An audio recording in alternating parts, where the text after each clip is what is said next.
Good evening, family. It is Friday night, the 20th of June, the night before the solstice.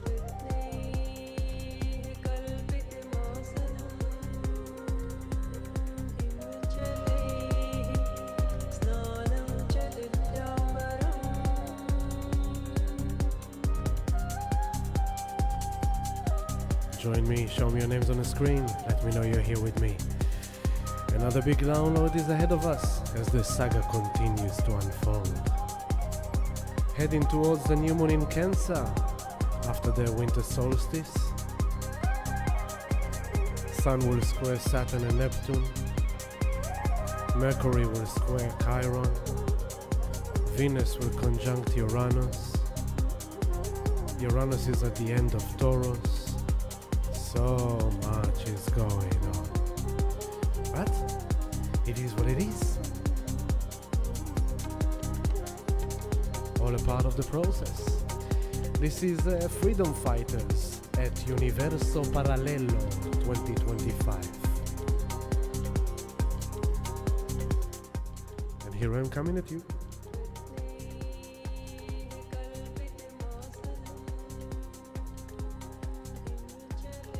Hello, family.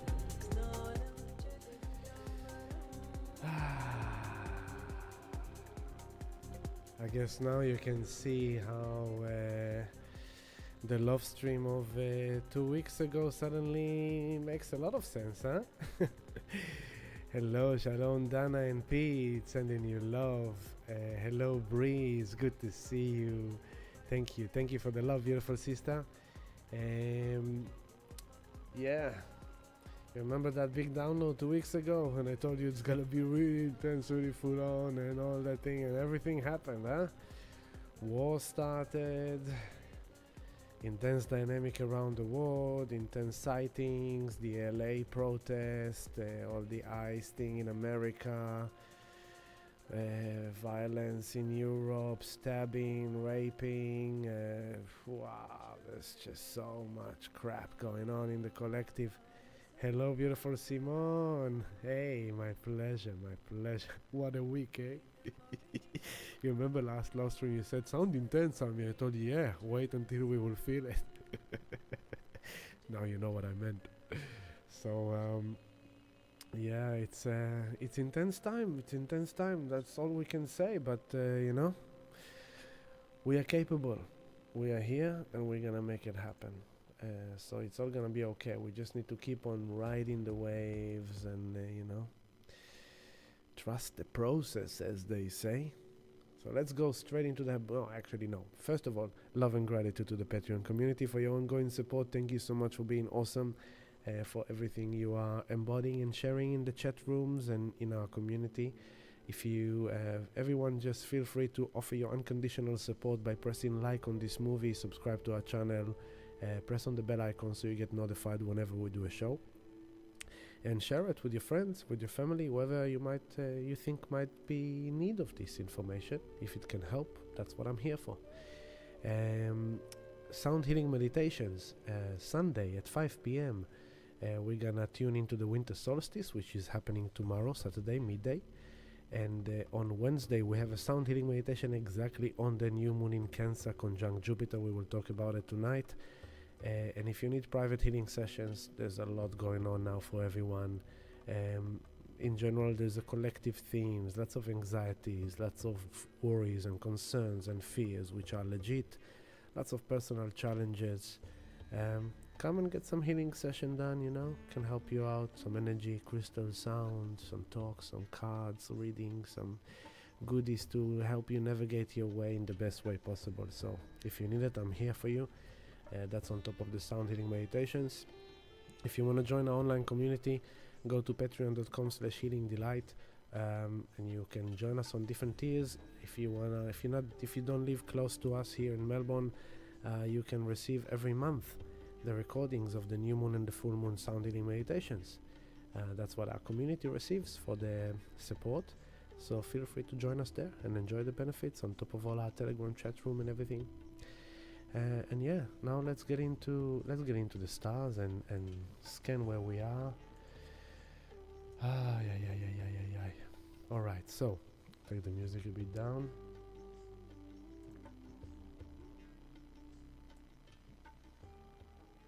Okay, much better now. So, let's start from 11 o'clock. We've got Pluto in retrograde on 2 degrees 55 minutes in Aquarius. The moon right now is on 18 degrees Capricorn, on its way towards Pluto.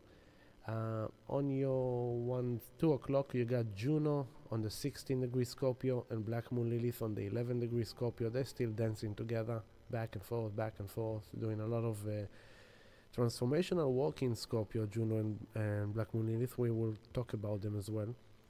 At your 3 o'clock we've got Mars in Virgo, heading towards the south node.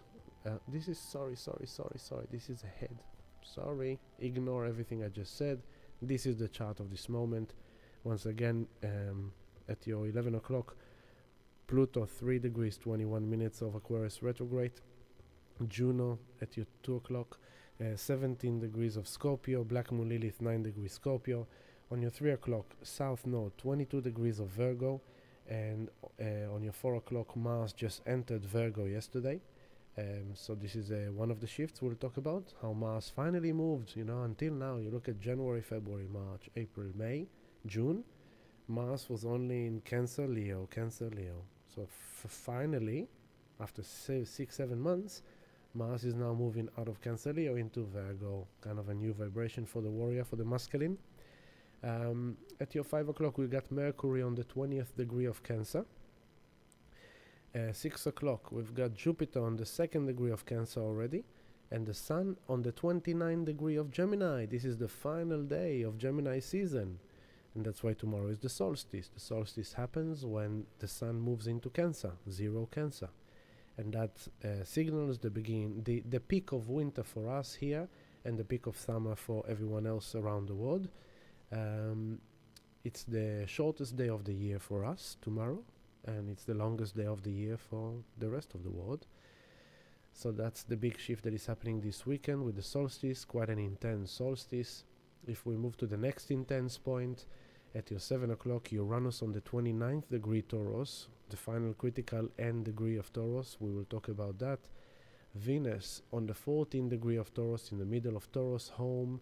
She is heading towards Uranus. They will meet just before the full moon. And then they both will shift into Gemini. Chiron on your 8 o'clock, Chiron 26 degree Aries, 25 degree Aries, Moon right now 20th degree of Aries, Neptune 2 degrees of Aries, Saturn 1 degree of Aries, and then North Node 22 degrees of Pisces, and that's the way it looks right now. Hey, Shalom, Ima. Blessing you all to be safe and protected, of course, always. So, we are coming into this love stream from the ongoing intense square, which we spoke about in length last love stream, between Jupiter on the 2nd degree at your 6 o'clock in Cancer to Saturn and Neptune. The exact square of Jupiter and Neptune happened in the middle of the day yesterday. So it's very fresh, it's still there. It's now in the breakup kind of stage, but because we are talking about the big remote planets, but the biggest planets, Jupiter, Sun, Neptune, Saturn, the 4 biggest planets in our solar system are in a square. So gives you an insight that this friction, this tension, this discomfort is between deep, big, fundamental archetypes in our lives, in our consciousness, and in the collective architecture, basically. That's why it's so uncomfortable, because it's not just Venus square Mars, comes and goes, 1, 2, 3 days. Mercury, 1, 2 days, square something. This is not like the moon and the sun square 1 day. This is like, you can see it's already like a week and a half, 2 weeks almost. Jupiter entered Cancer and started to build that square to Saturn, passed the Saturn and started to build the square to Neptune, and here it is finally, it's past the exact square to Neptune, but Jupiter is on 2 degrees 24 minutes, Neptune is on 2 degrees 7 minutes.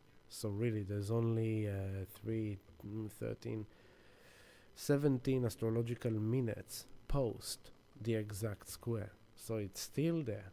And Saturn is only 37 minutes behind Neptune. So Saturn and Neptune are really close in conjunction already. Remember, they're not going to conjunct fully. Neptune is stationed in retrograde very soon. And then Saturn will station retrograde, and then they both will move back into Pisces. So we're not going to have the exact conjunction now, only at the end of January 26, which that's why also the square is even longer, because Saturn and Neptune, they move, but they're very slow. They are preparing to retrograde. So they're just kind of crawling there in the first and second degree of Aries, while Jupiter is making his way into Cancer. And so it's like 2 weeks of like this intense square. And you know, Jupiter wants to expand and reward and bring the blessings and abundance and good fortune and wisdom and benefits and seeing over the horizon. And Jupiter now in Cancer, so we want to open up the heart, we want to expand the heart, we want to feel safe with our emotions, we want to give love to our beloveds, we want to nurture ourselves and we want to nurture our beloveds, and we want to take care of home and make home a beautiful place and all that. But it's squaring Saturn. Restrictions, delays, hiccups, frustration, just things that kind of like hardship. The self-Aries is experiencing hardships and kind of like, this is serious decisions I need to make. This is big changes I need to make. I need to be very responsible. This is my karma. I wanna have good karma. I wanna make sure that what I'm doing now and what I'm initiating now will not be the same like the past. It will be something good and something better. I want to be more responsible to myself. I want to have more integrity with myself. I'm not going to put myself in situations that are not in my integrity again, or everything that I've just released in Pisces. That's why I'm releasing it, because I don't want that anymore. Like, this is a new me that I'm building and creating. That's what Saturn is doing for us in Aries. So Saturn is kind of like, you know, serious decisions, character, identity, personality, identification, kind of like the structure of self, the architecture of self. It's in Aries and Saturn. So it's serious. We all know that we are making serious changes in our life, and we're in a serious place where we need to restructure our identity and our character. But wait a second. Who is there with us? Neptune. We have no idea what's going on. It's all just confusing. What's an illusion? What's the dream? What dream is a delusion and what dream is actually the true guidance? What is intuition and what is subconscious bullcrap? What is really truly guided by spirit, and what is my delusion or paranoia or subconscious programming? And that's why Saturn and Neptune are doing this long-term walk together here. It's already a month, and they're still here together, and they're gonna travel together to Pisces. Now they're doing kind of like initiating the new karma, the new identity, the new character, the new structure, but it's not fully understood or known or seen in a clear way. We are trying to tap into our dream, into our vision, into our imagination, into our spiritual guidance, into our soul of what creator or creation is guiding us to go and do and be. But we're not fully sure about it, because there's a lot of challenges happening around us in the world, in reality, and that's a reflection of ourselves. So Jupiter is coming to Cancer and saying like, hey, dudes, Neptune, Saturn, I want to make sure that whatever you decide to do over there, that's a cardinal fire, Aries, initiative fire, and Jupiter is cardinal water, Cancer, initiative, emotional, feeling, sensitivity. And so this is very important, because Jupiter in Cancer is saying whatever new self you are creating, whatever new structure of your identity and character and direction and assertion and drive, whatever drives you, whatever motivates you, you need to make sure that it's in alignment with Spirit, Neptune, and that it's truly guided by a new dream of love, because I'm here in Cancer, Jupiter says, and I'm here to remind you that it is the wisdom of the heart that will guide this way, and it's important that whatever you do, we will feel safe and secure emotionally. We will feel that we are truly at home, and we will feel they are truly loved and cared and nurtured.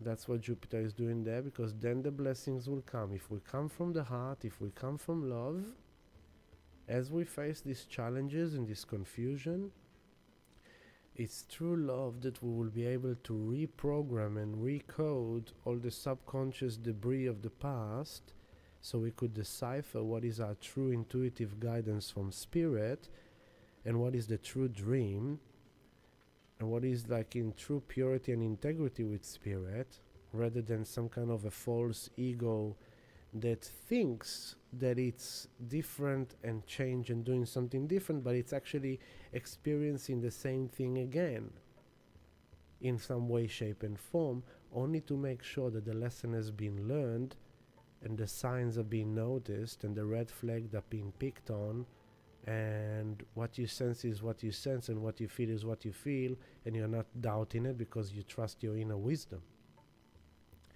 So it's a very uncomfortable sustained square that is going into this winter solstice tomorrow, and then building up in the days after, because as Jupiter on your 6 o'clock slowly is gonna move out of these squares, thank God, give it another 2-3 days, so let's say by Tuesday, the Sun comes into Cancer, we have the solstice, and then the Sun is gonna come to the first degree of Cancer to square Saturn, and then the Sun is gonna come to the second degree of Cancer to square Neptune. And that's gonna bring it even more into the spotlight, because right now it's Jupiter, so Jupiter just magnifies the emotional embodiment and the emotional experience of this friction. But then the Sun, the soul consciousness, is coming in and doing the real conscious walk of like, whoa, whoa, whoa. What is this? Why am I feeling like this? Why is this making me feel like that? Why am I allowing this to make me feel like that? And now it's not going to be comfortable feelings, because the Sun square Saturn, hardship, depression, melancholy. Oh shit, man, the world is such a depressive place. How can I visualize a new future of joy and love and laughter and harmony when the world looks like it's going so down and bad and dark, and oh my God, it's like, oh, it's kind of like, oh.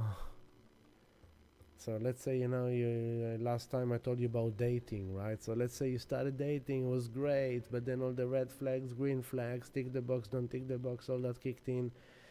And then, all the intensity, and you're getting something from this. It's kind of like you are feeling something about it, and then you go like, wait a second, is this my trauma mode? Kind of like, affecting my process of thinking? Or is this actually what I'm feeling and sensing is that this is again gaslighting, this is again goalpost moving, this is again, the signs are there, I'm sensing it, I'm feeling it. But I'm worried that maybe this is actually good, and it's my trauma mechanism kind of like trying to sabotage me. Maybe it's my inner saboteur. So then this is the Sun, Jupiter square Neptune. It's confusion. Wait a second, is this my trauma, or is this my real guidance? Am I feeling this right, or am I feeling this wrong? Is this, what is real, what is not real, kind of thing. Hello, MJ, beautiful sister MJ. I missed you, MJ. Come visit us again. And so this is kind of, it's going to be an interesting week. Not comfortable again. It's not going to be the most comfortable week. And then comes the new moon. and the new moon is kind of like those squares have broken out, and now we have like Sun conjunct Jupiter, which astrologically we tend to say it's the luckiest day of the year astrologically, but unfortunately, like everything that happened this year, nothing quite feels like it is. Aries season didn't quite feel like Aries season. Taurus season didn't really feel like Taurus season. Venus in Taurus doesn't really feel like Venus in Taurus. Mars in Leo didn't really feel like Mars in Leo. Mercury in Gemini didn't really feel like Mercury in Gemini, because everything is just challenging and disturbing everything. And now we're coming into this Cancer new moon with Jupiter. It's supposed to be, wow, amazing, yay, whoa. And for some people it might be, yes, so we're not disqualifying that. And we might have glimpses of that, or feeling of that, but the big backdrop is there's friction, there's challenges, there's discomfort. So what I can really tell you about this, when I kind of tuned into this love stream, the message that came was like, tell them we are in labor. Simple as that. And labor is chaotic. And you've got those quiet moments, and you've got those intense moments. You got the contraction where you go like, I don't know if I can do this anymore. I don't know. Give me the epidural. Give me something. Give me the gas. Give me something. Just shoot me out of here. I can't take all this pain and discomfort in my body. That's what the woman goes through. I haven't experienced it myself, but I witnessed it. So it's kind of like, whoa, oh. But then the contraction passes, and you come back to yourself like, okay, that was intense. Okay, all right. We can do this. Suddenly comes that reassurance that, okay, I can do this. And then comes another contraction. Oh my God. So we in this process of birthing, told you this like last month, 9 months of birthing. And 5 years from now, 10 years from now, we will look into these years and we will know for a fact that these years were the years that we made the most fundamental epic changes in our life that reshaped our future to be what they will be. And ultimately they will be better, they will be more beautiful, more loving, more true. The new paradigm, the new earth. But it's not easy. So, don't expect it to be easy. Expect it to be uncomfortable. And I said to everyone last week and 2 weeks ago, if you're uncomfortable, you're on track. Because we're all bashing against this kind of like, it's like the old self and the new self are going through this distorted kind of, you know how those video effects, when you have this, they're kind of like they synchronizing together, and then they're kind of like being separated from each other, and they can't, so this kind of process of detachment from the old self.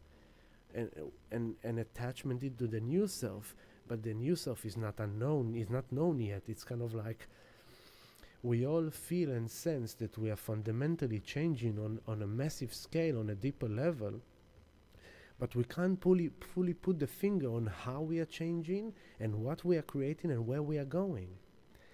And that's where faith and trust and just be present in the moment and just do the best of what you can do with what you've got. And trust that that's where your peace can be found. That you can only do your best in every given moment, and some days your best is phenomenal, and some days your best is shocking. Some days your best is just to get through the day, and that's okay. Some days can be really challenging and tough, and if your day is passing like, let me just get through this day, that's okay. Just to comfort you, right? So it's kind of like, do whatever you need to do to make sure that you are okay. Sleep, rest, music, movies, walk, exercise, stretches, roll on the Pilates roller, talk to a good friend, go out, see some people, go in, don't see anyone, whatever you need. Sit in silence if you need silence. Sit with music if you need music. Do whatever you need to make sure you're okay. Matt, brother. Wow, I missed you too, brother. Today I actually saw your name on Instagram and I was like, oh, I love this brother. Wow, good to hear from you, brother Matt. Good to hear from you. Come visit me. I haven't seen you for years, man. So, so that's the general kind of guidance. But now let's dive into the details, okay? So this is the birth chart now, of the birth chart, the chart of the current time, and I'm gonna take it into tomorrow, into the solstice. So what I want you to see before I move it out, before I move away from here, I want you to see how we have this kind of square here, the red line between Jupiter to Saturn and Neptune, and then the Sun also to Saturn and Neptune. But then we also have these quincunxes, and it's this green line from your 11 o'clock Pluto. There is a green line to 6 o'clock Jupiter, and another green line from Pluto at your 11 o'clock to your 4 o'clock Mars. So it's a quincunx, 150 degrees, between Mars to Pluto and Jupiter-Sun to Pluto, okay? While Mars and Jupiter-Sun are in a sextile. This creates what's called in astrology Yod. Yod is the Hebrew name for the 10th letter, and it's the finger of God, okay? So it's like the finger of God is kind of like this energy that is supportive, the sextile. Mars in Virgo, Jupiter-Sun in Cancer, and whatever they do there that we will decompartmentalize, whatever they do there is supportive of each other, as they both challenged by Pluto. And Pluto in Aquarius is doing the deep transformation for the future. We are all going into a new future on an individual level and on a collective level. But the future is unknown, and we need to be creative, innovative, think outside of the box, be the maverick, and we need to kind of be futuristic and kind of like just reinvent ourselves, basically. So Pluto is saying like, hey Mars, I need you to reinvent your routine in Virgo. Reinvent your plan. Don't try to process this and analyze this like you did in the past. In order for you to see a new future and to create a new future, we need to change the way you take care of your well-being. This is the archetypes of Virgo. Embodied, it's an earth sign. It's the sign that relates to detox, to declutter, to health and well-being, decluttering your environment, your house, your home, paying attention to the little details, the little letters on the email, the little letters on the legal, you get a legal letter and you need to really read what they're saying, Before you sign a contract to anything, you need to really read what you're saying, what they're saying, what you're committing to. It's paying attention more to the details. And also being more present in the body, taking care of well-being body. The actions, Mars is now moved to Virgo to saying, okay. We've processed the insecurities in Cancer. We went into Leo to create this new royal self-bravery, courage to act and to establish the new kingdom. We went back into Cancer to deal with more emotional insecurities we had to face. Then we came back into Leo, and while we were doing that, we opposed Pluto 3 times. Mars opposed Pluto 3 times in its retrograde season, which we just came out of. Now Mars comes into Virgo, and it's doing the quincunx, the 150 degrees. So it's almost like Mars faced Pluto in the opposition, saying like, whoa, dude, I really want to be in my heart in Leo. I really want to be in my heart. I really want to create this new kingdom of love, and I want to be brave, and I want to have courage, and I want to get over these insecurities in Cancer. I want to get over this googie gear. I want to really heal any wounding of childhood and motherhood and all these kind of like emotions. I want to heal that. I want to fix that. So I can be that brave, courage, open heart, lion, royal. But you're kind of scaring me, Pluto, because you are unknown. There is things that are hidden in the work that you do. I know that you're transforming me on a deep level. I know that I'm evolving, but I have no idea what's happening. The caterpillar in the cocoon. I have no idea what's happening. I just know I'm fundamentally changing because you are guiding my new future into a place that I have no idea where it's going to. So I'm a bit overwhelmed here. So Mars, the warrior masculine, had to find his courage and strength within that opposition. Now Mars comes into Virgo, and again he checks into Pluto. And goes, Pluto, So what do you want me to do? Like, what? And Pluto says, like, look, eat better, drink better, exercise more, be more present in your body, take care of your environment, detox your life. Stop carrying with you all these kind of like things from the past. You know, your habits from the past. If they are bad habits, if they are toxic habits, toxic people, why do you keep on dragging your old friends with you if they are not really good for you? I'm not saying all your friends, but some people around you. If these people kind of like trigger you and gaslight you and lie to you and manipulate you and then pretend like they don't know what you're talking about, why are you still entertaining that? If that thought is gaslighting you, if you are overwhelming, if you're causing yourself anxiety because you drink 6 coffee a day, why are you doing that? You know, it's kind of like if you watch a lot of news and then you find yourself in stress and anxiety and kind of like doomy and gloomy mindset, why are you doing that to yourself? That's this annoyance of Pluto to Mars. And then also Pluto is doing that to Jupiter and Sun in Cancer. Jupiter is saying, like, look, I hear you, that you want to live in the heart, expand your love, and, you know, feel safe and that. So for that, I need you to just don't let the unknown future disempower you. Reclaim your power back by being open heart, by being centered in your heart, and by making sure that whatever you do, you take care of your emotional stability. You take care of your emotional well-being. Whatever you need in order to feel nurtured, safe, and secured, do that for yourself, and you will see the expansion within you. And you will find the blessings, and you will get the rewards that you're looking for.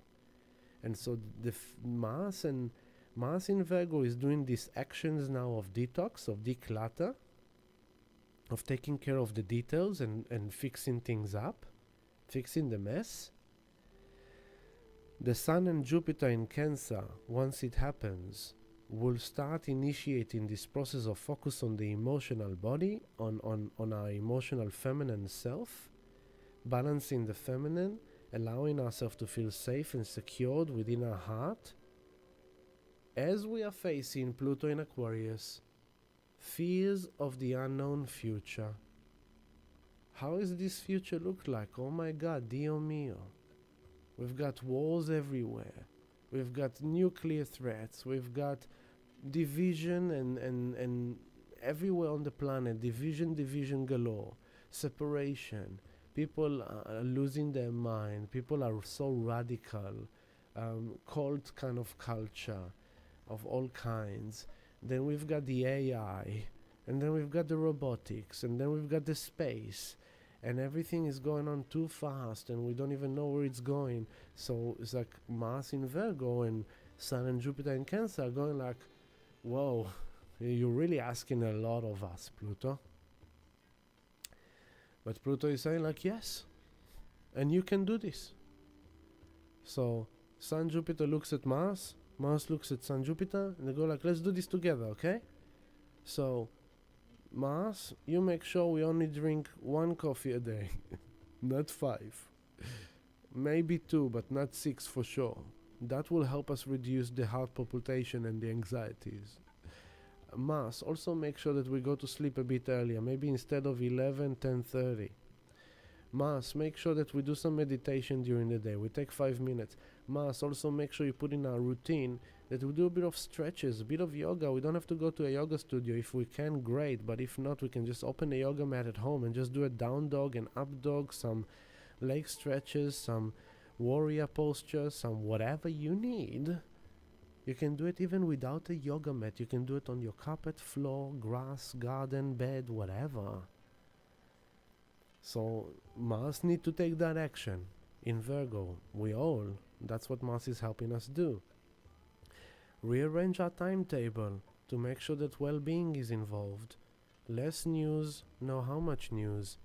Okay, there's a lot to catch up on, but it doesn't help you if you have like 50 different channels on Telegram on top of Facebook groups and news website and the newspaper and the radio, and you're bombing yourself with news that are just full of shit. So it's important to be updated and to know what's going on in a big picture in a general way. But how much do we need to know? That we can filter. Why? Because of our well-being. And then at the same time, Venus and Sun in Cancer are kind of like saying, hey, baby girl, baby boy, what about some rest, hey? What about some nice music? Maybe some nice soup, cup of tea in front of the fireplace? What about giving yourself a hug? I love me. Give yourself some love. You know? Even if you don't love yourself, give yourself some love. Even if you don't love yourself, tell yourself you love you. Because you need to hear that. You know, maybe talking to a friend that you feel safe with and comfortable. Not talking about those that can actually gaslight you and trigger you, but more like safe connections. And so we are ending this Gemini season, which been very mental, a lot of mental. And we're going into Cancer season, which is a lot about the emotions, the moon, the feminine, the mother, the inner child, the ancestry, our lineage, you know, nurturing, caring. So, you know, that's the work that Mars in Virgo is doing and the Sun and Jupiter in Cancer are doing as they quincunx Pluto. And that's one yod. Then there is the second yod happening simultaneously. Okay? And now I'm gonna make you look at Pluto at 11 o'clock on 3 degrees 21 minutes of Aquarius. Sextile Saturn and Neptune on your 9 o'clock in Aries. So they support each other. This transformative, unknown future that is evolving with Pluto in Aquarius is supportive of the new structure, karma, identity, dream of the new self that is only starting to emerge in Aries. That's a good note that the process of the rebirthing is guided by these planets. Okay? As they are in a sextile, Neptune and Saturn in Aries, 9 o'clock. Pluto in Aquarius, 11 o'clock. Both of them are quincunx Mars in Virgo again. And so now this time Mars is telling Pluto, I'm gonna take the little actions here and the little details, because I want to make sure that whatever transformation you do for my future, that needs to be like with my well-being as the main kind of component there, and it needs to be right and pure and in integrity this time. And Mars is saying to Saturn and Neptune in Aries, which is the home of Mars. So Mars is very strong in all this. So we need to pay attention to what Mars is doing in Virgo, of how we do the little things, the little details, the day by day, hour by hour, the diet, how much water we drink, what do we eat, how much do we exercise, what information we take in, what information we take out, detoxing friendships, detoxing people in our life, detoxing things in our life, you know, the clutter, detoxing the clutter. We don't need everything to come with us, only the good things. And so Mars is also saying to Saturn and Neptune, hey, it's like, hey guys, you're in my home over there. Make sure that this new warrior, this new dream, make sure that it's really in integrity, it's really pure, and it really matches my physical embodiment on Earth. And so these two yods are happening simultaneously. And ultimately it's annoyance that brings the kind of the breakthrough. There is more layers into these two yods, because who is involved in the two yods? One, Mars is the trigger of the yod to Saturn, Neptune in Aries, Pluto and Aquarius. And the second trigger of the second yod is Pluto, triggering Mars and triggering Sun, Jupiter in Cancer. Mars and Pluto both ruling Scorpio. Death and rebirth, deep transformation, intense. And the Saturn-Neptune involved in the quincunx yod to Mars are in the home of Mars, even more. So there is a lot here about this death and rebirth, transformation, Mars, the masculine, really taking care of the nitty-gritty details now in Virgo.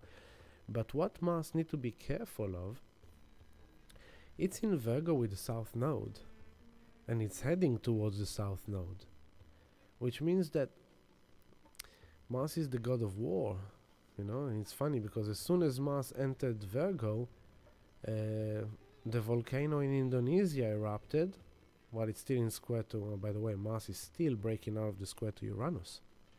Mars at your 10 o'clock, still breaking out of the square to Uranus at your 7 o'clock, 29:10 Taurus. There's only a degree and 33 minutes between them. So now it's like, now the war acts are going into the ground, bombing the ground. So we have the earthquakes happening as we expected. So as for our personal lives, the South Node is not a place of victory or winning or achieving. The South Node is more like the place of warning, saying don't go the same old way. Don't try to do this in the same way. So let's say you're a project manager and you come in, you've managed many projects in your life, you've done very well, but that was in the food industry. And suddenly now you have taken a new kind of challenge and you are running a project for the music industry. And so you're trying to assimilate your process of managing a project with the musicians' production in the same way you manage that with the food, with the vegetable suppliers, with the chefs, with everything. But we are dealing here with different sets of process. So it's kind of like it's like if you come to the musician the same way you talk to the farmer, it's not going to be the best achievement for you. Or you're trying to organize your day as it was prior to 2020. Remember, this square between Jupiter to Saturn-Neptune relates to December 2020, square to Saturn, and April 2022, square to Neptune. Just a second.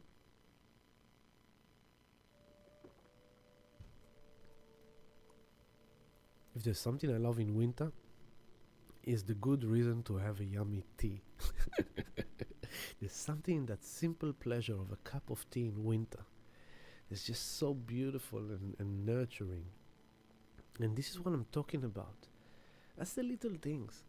Venus in Taurus, a bit of pleasure, cup of nice tea with honey in a cold winter night. Mars in Virgo, just a little action of like herbal tea to help and a bit of honey to give some deliciousness, And then suddenly the Jupiter and Sun in Cancer can feel at home. It's like, oh, this is so good, yummy. I'm here with my family, talking and sharing and having a yummy tea. And so we can find that if we take those little actions. So,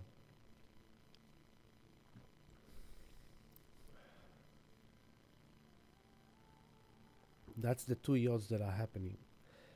Now, because Pluto is on the 3 degrees, Mars on the 1st degree, Jupiter on the 2nd degree, Sun 29, Neptune Saturn pretty much 1 and 2 degrees, they're kind of static. So right now, Mars is really triggering the quincunx to Saturn today and to Neptune. So that quincunx is very loud, of Mars to Saturn Neptune, as it builds the quincunx to Pluto. Okay? At the same time, Jupiter is building now the strong quincunx to Pluto as well, because it's the approach. So it's all kind of moving. This quincunx, as these two yods, is the process of the next 2-3 days. Okay? And just keep that in mind. As the square between Jupiter to Neptune Saturn will slowly break over the next 2 days. So we're going to go now to tomorrow solstice, which is happening around midday. Here it is, and it's quite a challenging solstice chart. And remember, the solstice, like the full moon gives us the tone for the next month, the solstice gives us kind of a backdrop of 6 months. So it's kind of like a 2-part year kind of chapters.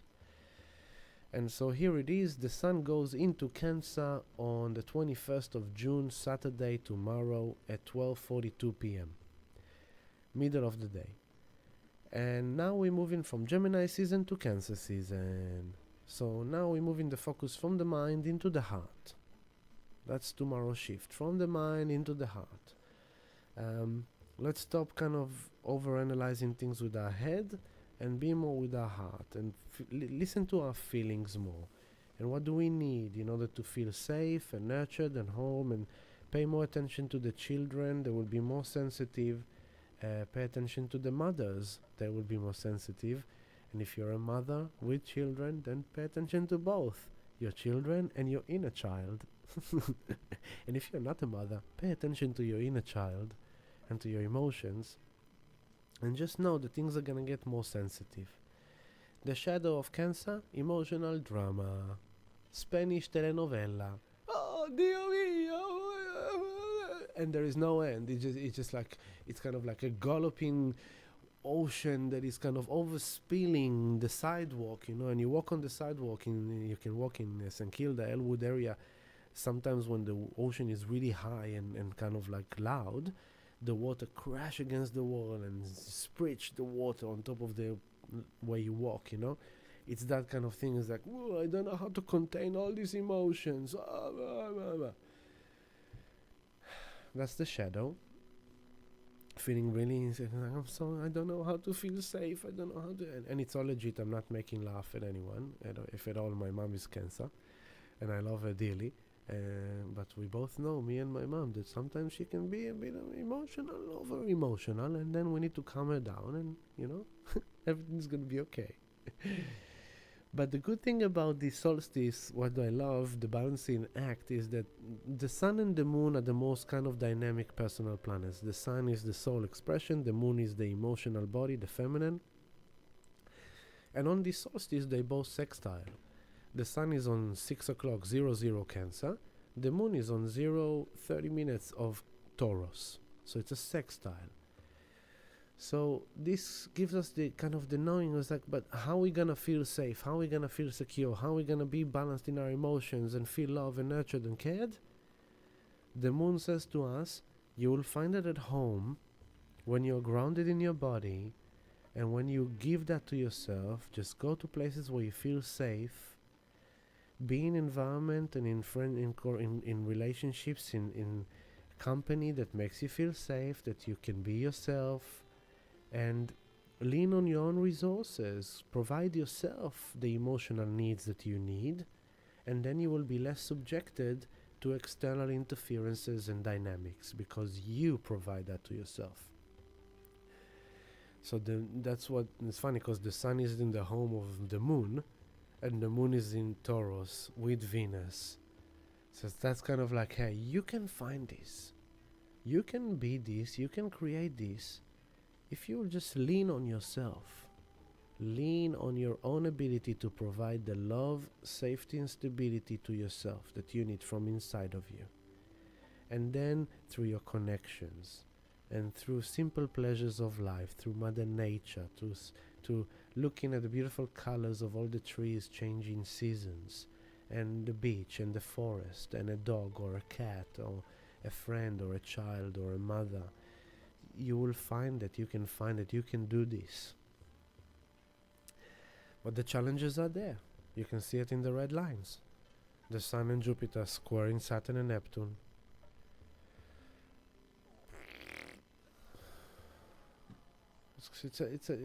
It's a pivotal year. It's a pivotal year. So we can see this, like, yes, there's gonna be some things might feel restricted, some things might delay. You might want to move forward with this new dream or this new self. You might want to just jump into your new future. Pluto in Aquarius, you're waiting for that unknown factor to just click in, and bam, you go. You want to be just zapped into your next paradigm. Let's get going. I can't stand this place. It's so freaking uncomfortable. But no, it's a sustained dynamic. So it's kind of like, find comfort within discomfort, and you will be okay. because it is through this challenging discomfort that your new self is reshaping the old self. That's why it's so uncomfortable. Think that is like if you're a sculptor, you're literally chiseling yourself, you with a chisel, kind of like tick tick tick tick tick tick tick tick tick tick tick tick. It's like you had long hair and suddenly you decide to cut it short. So you cut it short and you go like, oh, oof, I'm not used to this. Nothing looks good on me. I feel so awkward. Why did I do this? Was that the right thing? It's like, hey, let yourself ease into this,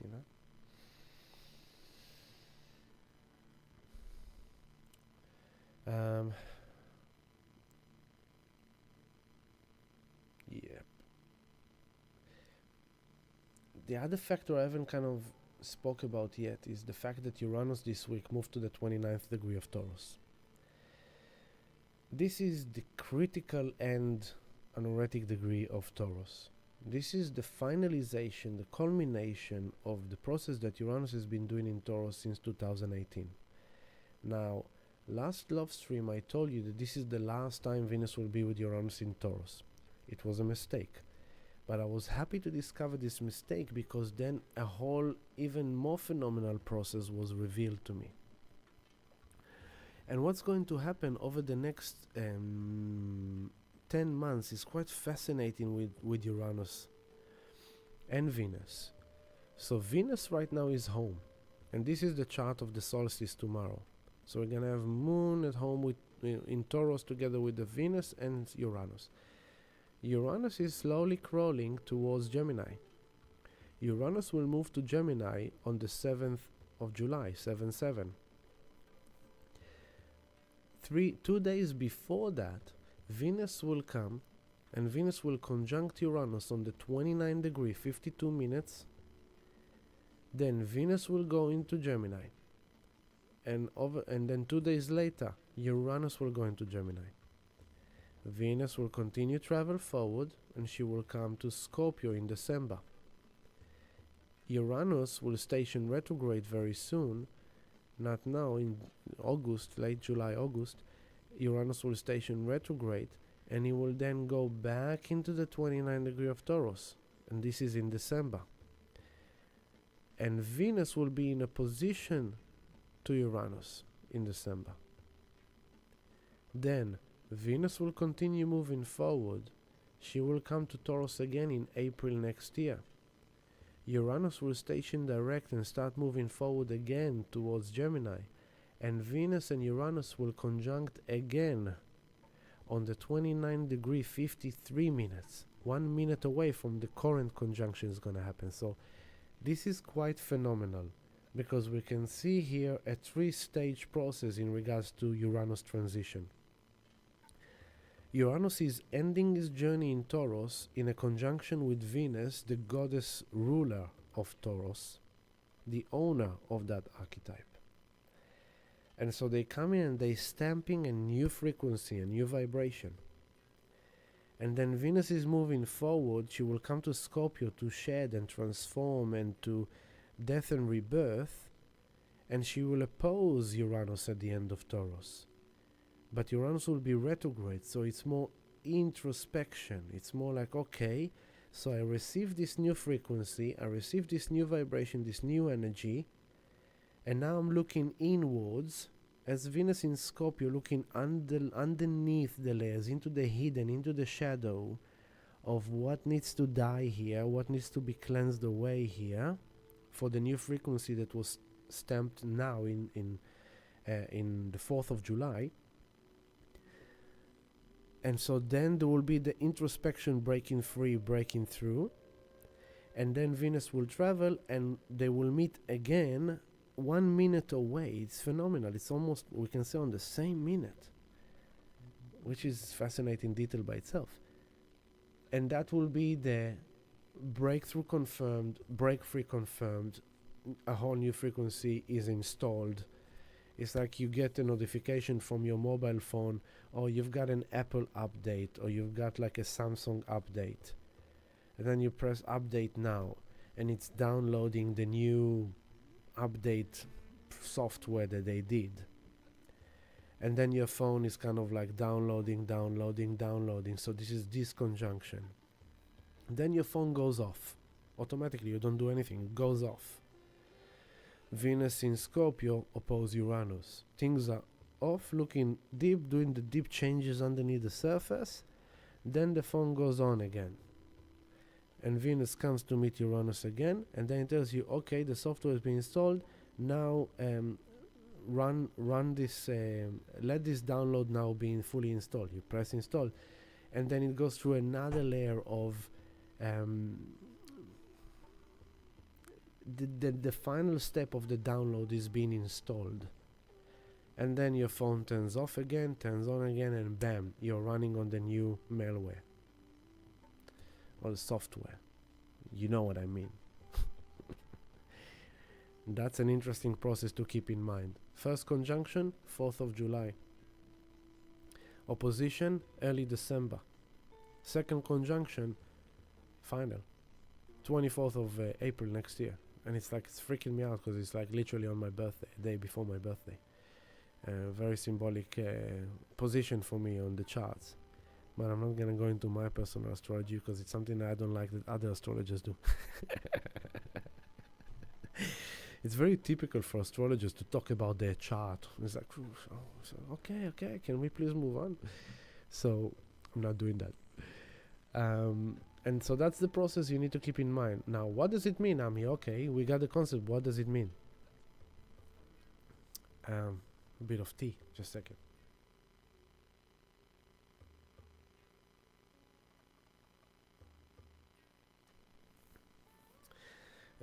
Uranus is coming to zap our asses, basically. Get ready. You're already getting it. It's like zapping us. It's stimulating us in unconventional ways. Electricity. So keep in mind, in the collective and for a personal need to know, there is a lot of emphasis right now on electricity, nervous system, brain. Pluto in Aquarius is like stimulating Aquarius. Aquarius is the nerve. Uranus rules Aquarius. And so Pluto is doing in Aquarius, whatever he's doing in Aquarius is kind of like empowering Uranus to do what he's doing wherever he is even more. Pluto gives the power to Uranus. And so Pluto in Aquarius, like fears about the unknown future, triggers anxiety in the nervous system and hypervigilance and all that. Uranus in Taurus, electricity, nervous system, anxiety in because of physical reality in the physical body, Taurus, because of wars and whatever is happening. So keep that in mind. There's a lot of anxiety happening right now in us individually and in the collective, and even if you're okay, you might be sensing it from the collective. And so make sure you regulate yourself. Make sure you do whatever you need. Your techniques.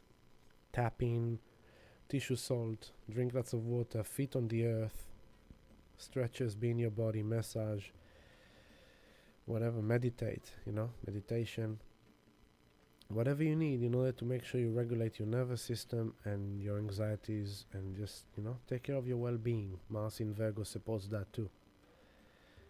And so Uranus, we are feeling that because we are facing an unknown future. We are going into a new unknown future. And it plays with the, Pluto facing us with the fears about this unknown future in Aquarius, and Uranus in Taurus is challenging our physical reality.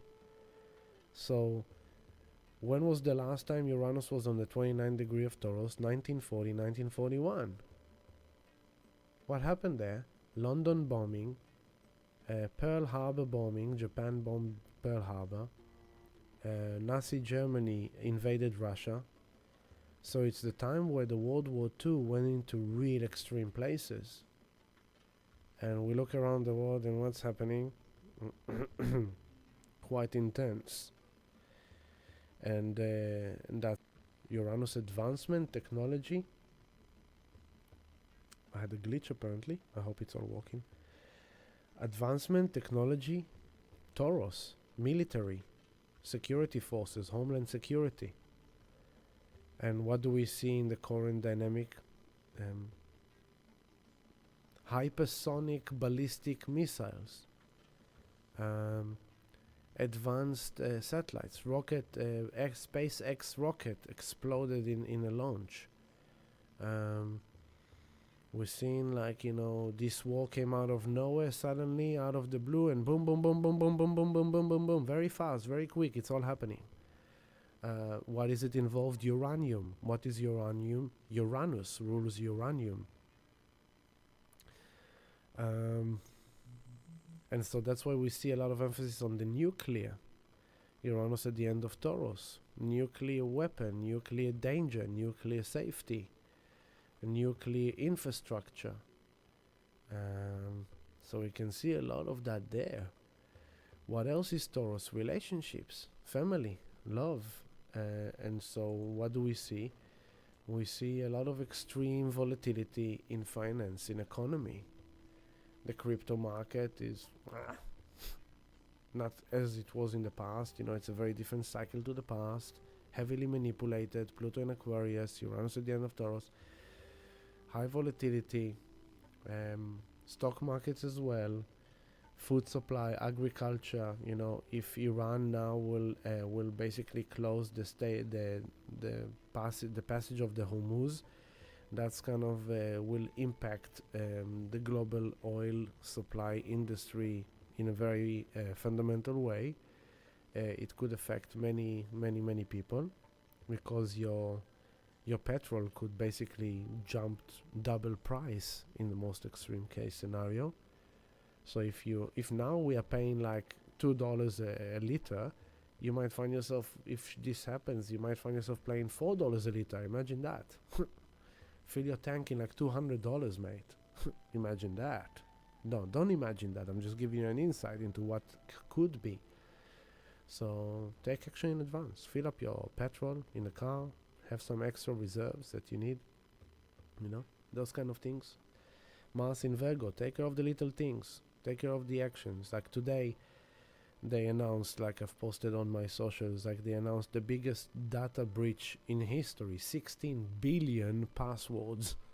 Which means, like, hey, how many billions is that? Like, most of us, most of us. So you need to take into consideration the fact that I would say maybe 80% your passwords are also included in this breach, and you don't want to take the risk. So Mars in Virgo, take care of the little details. Go and change all your passwords, as simple as that. And if you go and change your password quickly and do it now in a methodical way, write it all down, use different passwords, don't use the same passwords again. Start with the email first of all, because your email is used to access everything. Start with the email. After you change your passwords on the emails, then go to your socials, to your Facebook, to your Instagram, Make sure you delete all your passwords. I never save passwords online digitally. Many people do that. It's a fundamental mistake in my eyes. To trust the cloud of some external server to keep your most precious passwords is a silly convenience in my eyes. Just put it offline, write your passwords offline. Old school is cool. And so, when you use the browser, and the browser, oh, would you like to keep that password? Would you like to save the password? Oh, wow, that's a great idea. Yeah, save the password, because then I don't have to type it in again. It's like, no, mate. That's your security. That's your safety. Don't be freaking lazy. Don't save it. I never save my passwords on browsers. Never save my passwords on Google or Apple or whatever. Only I have my passwords saved with me. Simple as that. You do you, but I'm just telling you my code of conduct for the safety. So I've posted it quickly. Do it quickly. Don't wait to see if you'll be safe or not. Don't wait to see if they hacked you or not. If your account will be... Suddenly someone could take your Facebook account, fake your identity, contact all your beloveds, ask them to send them money, and suddenly all your beloveds come and is like, what the heck, man? You asked me for $500, $1,000, you never gave it back to me. You go like, what? What are you talking about? Yes, you send me a message on Facebook, please, man, I'm stuck in the middle of the desert, please send me $500 so I need to tow my car. No, man, I didn't do anything like that. Look, I'll show you. And suddenly you realize that someone hacked your account on Facebook or Instagram, scammed your beloved, got money from them, and now you're feeling double shit because A, you didn't know it happened, B, people think that they send you money, so now people think you owe them money. This is just one example. So, if you take the action, change the password, Mars in Virgo, taking care of the little details, you don't need to have the anxieties, the worries, and the fears. You're in full control. Cool. Example. So, Uranus in Taurus, I was about to say, also affecting our relationships. How we see relationships, how we see love, how we see possessions, values, the house, the car, the things that values are changing, values are transforming, and love is changing and transforming. Relationships are changing and transforming. And where is it transforming and changing to? Uranus says, we are going higher. We're not going to do the same old frequency. We have learned the lessons, we've experienced the dynamics we've experienced in the past. Enough. It's time to elevate it. It's time to take it higher. A higher state of love, a higher sense of safety, a higher quality of relationships that really match your frequency. That's what Pluto is doing in Aquarius, and Uranus is doing in Taurus. Now, Pluto in Aquarius is also helping us detach. It's kind of like, don't be afraid to detach. It's nice and fuzzy, yummy, dovey, lovey when you attach yourself to someone, if it's a lover or a friend. But if the frequency is not matching, if the frequency doesn't feel right, don't be afraid to walk away and detach. You need one of the most important thing in these days is to know who you are fundamentally, on a moral, integral level. That's what Saturn is doing in Aries. He's saying, look, I know, you're changing. We are changing in a very big way. But your foundation of your character, of your morals, of your integrity, that's what drives the identity of you, who you are. So we might dress differently from love stream to love stream. I might wear a black shirt or a white shirt or a jumper. I might collect my hair. I might leave my hair wild. I might shave. I might be with beard. Whatever. But who I am, that speaks through the costume and the clothes, that's my main essence. And so that's what Saturn is doing in Aries. Is like, you just Saturn in Aries with Venus in Taurus, and now Jupiter and the Sun in Cancer. They're saying like, hey, value yourself more than anyone else, more than anything else. Value yourself. Value your love. Value your skills. Value your talents. Value your worthiness. Own it, baby. After all you've been through, you better be in a place now that you own it more than ever before. And don't allow this temporary excitement of meeting someone new, if it's a friend or a lover, to blind you like in the past. You had fun? Great. Suddenly it turned to shit? Great. Pick it up. Don't be blind to it. Stop pleasing others in order to be loved and valued. Stop with all these game players, all those narcissistic, psychopathic, sociopathic, ego-centered maniacs. You don't need to please their ego. If they don't like you, they don't like you. Let them go away. Don't let them try to fix you now. Don't let them tell you how you need to change and what you need to do and what you need to be the one that tells yourself what you need to change, what you need to do, who you need to be, not others. And if others don't like who you are, even though you are changing, so that's the thing, it's like we are changing, so we kind of like, others don't like who you are while you are changing, but regardless, if they don't like who you are, then just go fuck themselves. Simple as that. If someone doesn't like you, I said love stream, and I hope you follow that through.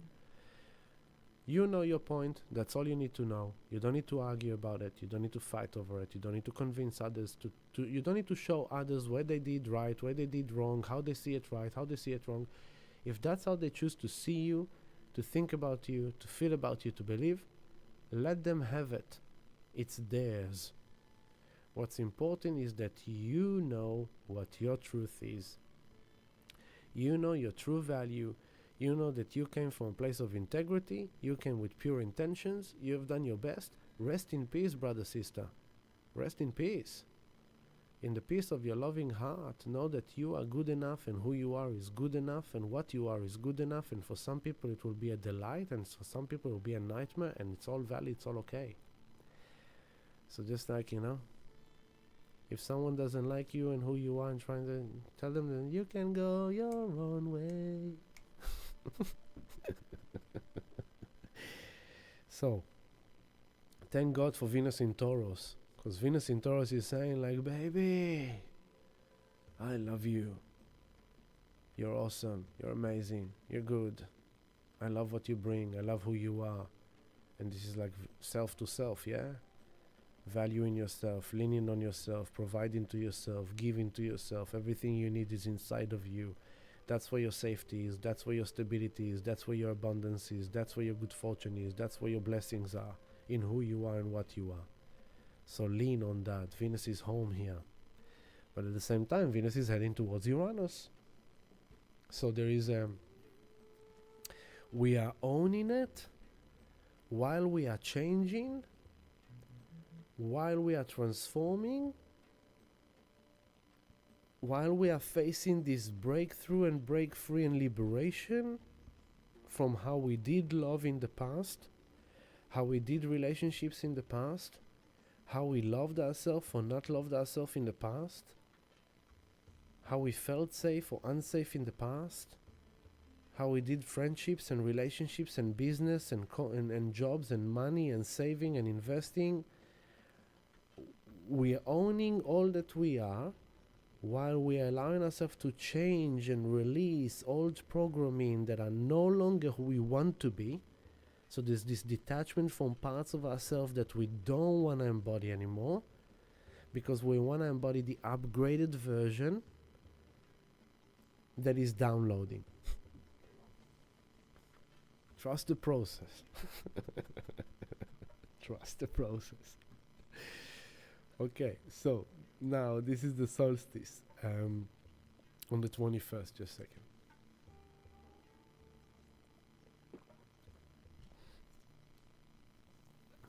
The other good aspect of the solstice is a sextile between Mars to Jupiter. And so Jupiter is kind of saying supporting Mars, Mars is supporting Jupiter by taking those actions that are good for us, detoxing, decluttering. And Jupiter is also, remember, is the place of expansion and abundance and blessing. And Jupiter is saying like, hey, don't worry, Mars, I'm walking with you. Yeah. Wow, you see? You drank only one coffee today and you did a few minutes meditation, you went for a walk. You see how we're feeling better? This is great. Let's keep on learning from this, because we're really getting wiser now. That's what Jupiter and Mars are doing. It's kind of like, how can we be wiser and kind of like, how can we receive more of goodies and good feelings and good blessings and good friendships and good connections as we detox and declutter and take care of our well-being. This will happen simultaneously. It will feed one another. The other thing that is happening is the Sun exactly squares Saturn the day after. So I'm gonna go here now a day after. So it's almost happening simultaneously. So there we go. Mars to Jupiter is happening exactly Sunday, 8:42 p.m. So Sunday, 5 p.m. meditation. We are meditating with Moon conjunct Venus in Taurus. Delicious, yummy embodiment. It will be yummy sound healing. At the same time, Mars in Virgo exactly sextile Jupiter, so we're growing wiser by coming to sound healing and meditation, taking care of our well-being and regulating our breath, and with the sound we're feeling better. But for you, you could also maybe go for a walk in nature, or just kind of do something that makes you feel good and it's supportive of you and it helps you as you face the future, Pluto. Okay? But there is also, thank God for that the moon is together with Venus in Taurus and that Mars sextile Jupiter, because that's when also the square between the Sun to Saturn is happening. Okay? A few hours later. So Sun will come to, there it is, on Monday early morning, 4:42 a.m. So while we are asleep, some of us wake up in that morning if they like to do yoga at 4:45 a.m. for some reason. Who am I to judge? But hey, have a ball. I personally, I'm still asleep at 4:42. So that's exactly the square between Sun to Saturn. And this is, as I said, it's a bit kind of like, hardship, melancholy, kind of like facing challenges. It's kind of like, how can I feel safe and secure when I'm feeling restricted? And it's like, I wanna go and feel good and, have some fun with my friends, but I don't have enough money, there's not enough work or whatever. And it feels kind of like, when will life ever get better? When will I ever be better? That kind of could be that feeling. And it's like, don't worry, trust the process. Just the mantra of this week, trust the process. Just keep trusting the process. And so, Sun square Saturn, this is karmic friction test. Your patience might be tested. The moon is approaching Uranus. There's a bit of electricity firing up in the emotional body. Maybe sudden unexpected interactions with beloveds or friends or relatives. Maybe some kind of things in the world kind of really shake us and rattle us and bring some anxieties, or kind of like, because this kind of hard news, kind of like challenging confrontation. Maybe you've got a letter from the tax department, maybe a father or a figure of authority is kind of saying to you, if you don't want to get some bad consequences, you better attend to this matter urgently. You go like, oh my fucking God, here is another trouble. Oh my God, what is this about now? I can't take it anymore. That's kind of potential of that square of Sun to Saturn. So yeah, challenge and then a challenge and then a challenge. It's like, now I remember when I told you like 2-3 months ago, I told you there's this amazing, good, yummy energy. Just take it as it comes. Take it as it comes. Because later will be challenging. Here we are. Now you know. And then, the day after, so the moon will come and be conjunct Uranus then on Monday morning as we start the new week at around 12 p.m. 12 p.m. noon on Monday. Moon will be together with Uranus. A bit electric. Now, the next thing that is happening, Jupiter is on the 3 degrees already by Monday morning, afternoon, which means that it's really starting to break out of the square to Saturn-Neptune, thank God, but give it another day to be fully out of it. But now Jupiter is really closing on the quincunx to Pluto. So the yod of Mars sextile Jupiter to Pluto is really strong. Pluto 3 degrees 18 minutes, Mars 3 degrees 13 minutes, Jupiter 3 degrees. So now they are all on the 3 degrees. So now this yod is very loud. Okay? Until now it was the yod of Saturn Jupiter to Mars, sextile Pluto to Mars that was very strong. Now Saturn Neptune sextile Pluto quincunx to Mars is slowly fading away. But then the secondary yod is kicking into emphasis now of Mars challenging Pluto in Aquarius and Saturn and Neptune in Aries. So there is that annoyance, there is that friction, that the masculine really want to fix it, want to get it right. It's kind of like you want to make it pure, you want to make it right, but by maybe taking action based on what you know in the past, how to fix it and what to do, you could actually cause more disruption and whatever. And so don't try to push too hard, because remember, Mars is heading towards the south node. This means it's like, hey, nothing is going to be perfect. Nothing is going to be as you thought it will be. Nothing is going to walk exactly as you want it to walk. Nothing is going to follow the plan that you think that needs to be. So don't do that to yourself. Have a plan, take some action, but just also know there's a lot of uncertainties, there's a lot of unknown, and just be okay with it. Don't cook yourself. Moon conjunct Uranus.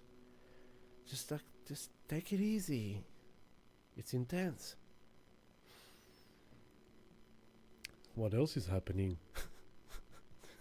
That is great fun. Mercury at your 5 o'clock, 24:48 in Cancer, is now building a square to Chiron. Let's add that up to the mix. Yay! Mercury in Cancer is going like, I'm really trying to understand what does my heart wants me to do? What is my emotions telling me? Why am I feeling like that? I'm really trying to analyze. It's like this psychoanalysis of our own emotions and feelings. It's almost like you're going to your therapist or to your healer or to a psychologist or counselor, and you kind of you voice it out. It's like, I'm really feeling nervous, I'm really feeling anxious, I'm really feeling like insecure about this and that's happening in my life, and I don't understand what's going on. And as Mercury is doing that in Cancer, trying to understand and to assimilate an understanding and agreement on an emotional level with self, is starting to square Chiron in Aries. Oh. What's this wounded feeling? What is this wounded perception? What is this kind of victimhood? What is this kind of like, I don't know if I can take this anymore? It's like, why am I saying that to myself? That's it, I'm fed up, I don't know. Why do I wound myself? Why do I make myself feel so insecure? Why do I let myself feel anxious or rattled? It's like, it's me, I do that. By thinking this thought, it makes me feel this feeling, and that triggers my sense of wounding that then affects my perception, and here I am in a wish-wash of googie gear. So that's the square between Mercury and Neptune that is building up, as the goodie coming out of it is like the exact square between Mercury to Chiron, is happening on, there we go,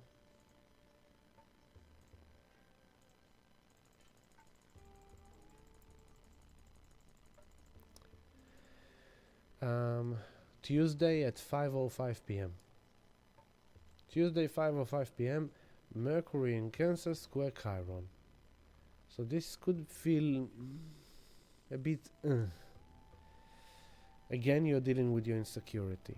Again, you're facing your emotional kind of sensitivity around feeling like you're being rejected or judged, or because this is coming after the square of the Sun to Saturn Neptune. So it's all kind of like one on top of the other.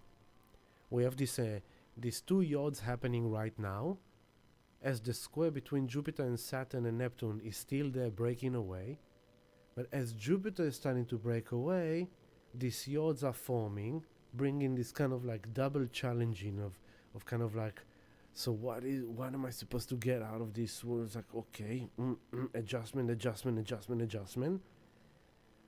And then as that fades away, comes the Sun into Cancer, and then the Sun starts to square Saturn and Neptune. Here is more of kind of like, and that's starting to fade away, and then here comes Mercury square to Chiron.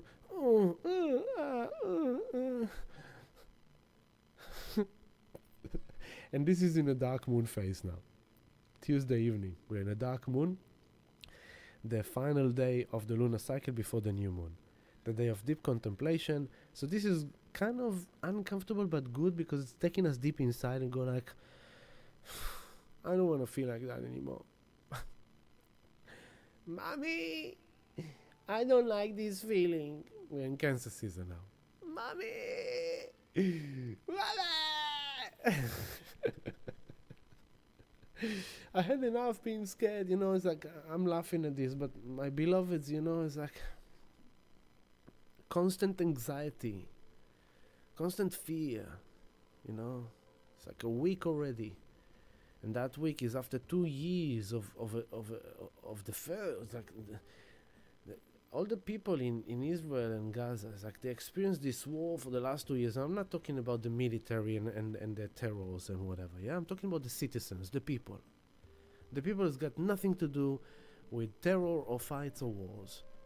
And the people are living there through 2 years already of bombings and wars and fights and this and that and alarms and rockets and all these things and constant anxiety and constant trauma. And as that started to somehow ease up and be a bit more controlled, now come an even bigger war of Israel with Iran, and people are on top of the current constant traumatic mode. Now comes another even more epic trauma with even stronger fears, stronger threats, even bigger rockets, bigger war, more alarms, more war, more like.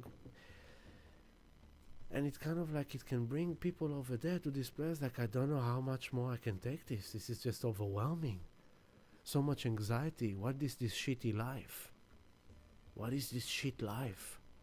Constant wars, constant fights, constant arguments, constant anxieties and rockets and alarms and fucking hell. So I'm giving you that raw example of how people, the common people, feel in that region of the world. But if we bring it back to the just sovereign individual, it's kind of like it's challenge on top of challenge on top of challenge on top of challenge. It's not easy enough. We are in labor. So trust the process, and the discomfort is the necessary friction that is pushing us into the birth. It's not asking us, it's not nudging us. Excuse me, sir, can you please move forward? No, it's not like that. It's kind of like, excuse me, sir. Go. A bit violent. Dio mio. But hey, we've got some goodies. Thank God for that. What's the goodie, Ami? Give me the goodie, for God's sake.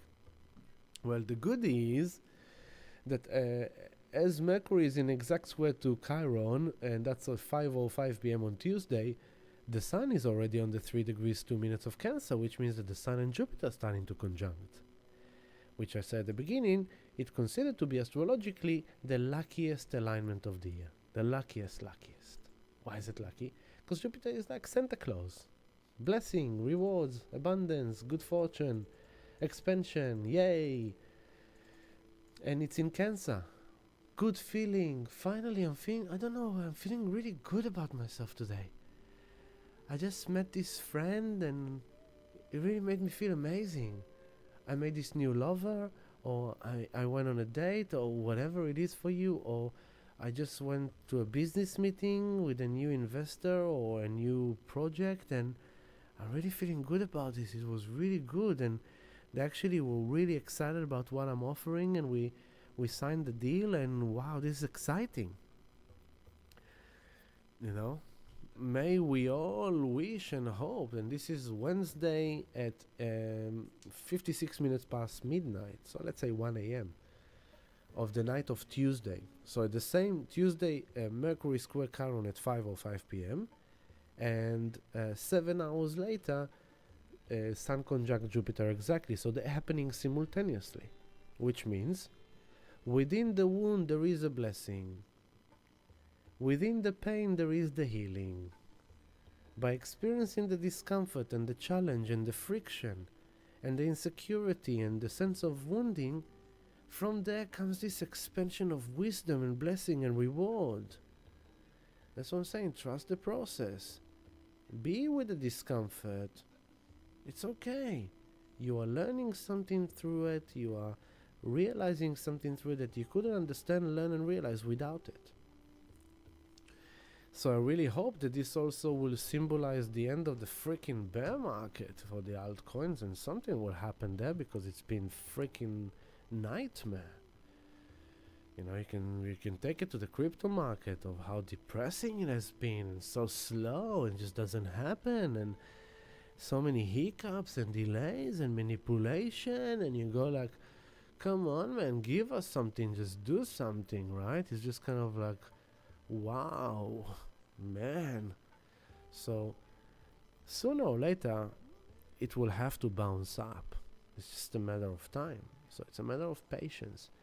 So may this be a day of suddenly kind of like some good fortune or some profits potential, or some good movements upwards in market potential. Just a second. Could this bring a new sense of emotional security to the children of the earth and the mothers? Maybe a ceasefire? Maybe there will be a bit of a positive development in the war? Maybe Mercury square Chiron? Maybe surrender? Maybe someone will have to swallow the humble pie and surrender? And it's not gonna be easy for them, but through that will come the blessing of emotional comfort and security for the children and the mothers. Let's hope so, you know. I can't guarantee, but that's one potential that I surely hope for and wish for, but who knows, man? Who knows? Uranus is at the end of Taurus, 29 degree. Anything can happen. You should expect the unexpected in everything in your physical life. And that's that.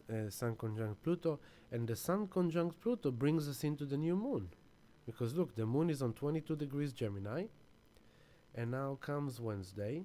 And I'm moving by the hours. And the Sun is passing Jupiter. And then the moon comes into Cancer on Wednesday afternoon around let me tell you exactly. On Wednesday at 1:44 p.m. the moon comes into Cancer, and a few hours later, here it is. At 7, this is exactly the time of sound healing meditation. Phenomenal time to join us for sound healing for this new moon in Cancer. We have in the moon conjunct Jupiter at 7:32 p.m. So we have like moon 3:32, Jupiter 3:32, the sun on 4:05, and the moon is moving fast, and within 1 hour later the moon is conjunct the sun for the new moon in Cancer conjunct Jupiter, which is really good. Jupiter brings the blessings, the expansion, the abundance, the good feelings, the rewards, together with the new moon in Cancer, initiating a new intention, a new cycle of a new sense of emotional security, a new sense of nurturing and connection between mother and children, between us and our inner child, us and our emotions and feelings. This is the home of the moon. So it's a new moon, a new intention, a new cycle of our emotional embodiment, emotional cycle that will bring rewards, blessings, and abundance. At the same time, Mercury on the 28th degree of Cancer is sextile Uranus on the 29th degree of Taurus. And this is Uranus, the higher mind, Mercury, the lower mind. And so the brain, mind, perception, communication is going through a very supportive development that is also good. And so here comes a bit of a goodie after the few weeks of challenges. And this is very good. What else is good here? On top of the sextile between Mercury to Uranus, there's a sextile between Mars in Virgo to the Sun, Moon, Jupiter. So ultimately this new moon has some really good alignments in it, really good blessings of the expansion and the blessing and the abundance of love and connection and heart-centered emotion in Cancer of the new moon conjunct Jupiter, and it's both supported by Mars in Virgo, that is by taking the little actions in our practical reality, having a bit more sleep, a bit more water, better food, healthier food, a bit more exercise, stretches, yoga, decluttering our environment, cleaning our houses, cleaning our heads, detoxing toxic people from our life, detaching, letting go of people that don't really belong to the new frequency we are heading towards, and doing it with love and compassion and wisdom and integrity.